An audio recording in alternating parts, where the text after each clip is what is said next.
জামাত ইসলামের বড় মুফতি আলী হাসান ওসামা তিনি কি ফতোয়া দেয় দেখে আসি। বেগার নারীর দিকে একটা নজর দিবেন, কিয়ামতের দিন আল্লাহ আপনার এই চোখের মধ্যে জ্বলন্ত সীসা ঢেলে দিবেন। তো আপনারা শুনলেন জামাত ইসলামের বড় মুফতি ফতোয়া দিলেন, যে ব্যক্তি পর নারীর দিকে তাকাইবে তার চোখের ভিতরে জাহান্নামের আগুনের সীসা ঢেলে দেওয়া হবে। এখন আমরা একটু দেখে আসি এই কাজের ভিতরে জামাত ইসলামের আমির, জামাত ইসলামের বড় বড় এমপিরা নিযুক্ত আছে নাকি, জড়িত আছে নাকি। চলেন। সে বলতেছে আপনি স্টেজ থেকে নেমে যান, আপনাকে আর কথা বলতে দেওয়া হবে না।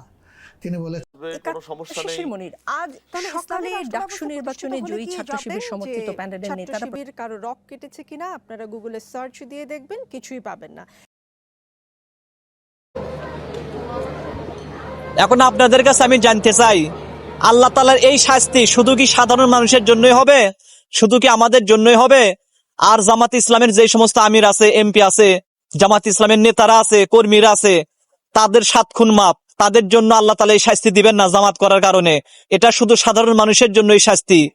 এই রকম ভণ্ডামি করেন আপনারা, আপনারাই ফতোয়া দেন, আবার আপনারা এই সমস্ত কার্যক্রম করেন।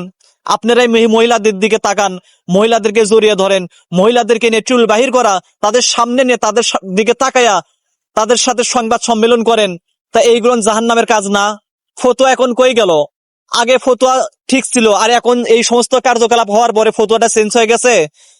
আপনাদেরকে মানুষ অনেক বিশ্বাস করত, কিন্তু বাংলাদেশের মানুষ আপনাদের ফতোয়ার কারণে আর আপনাদের ধর্ম ব্যবসার কারণে জামাত ইসলামকে মানুষ আর বিশ্বাস করে না, মনে রাখেন।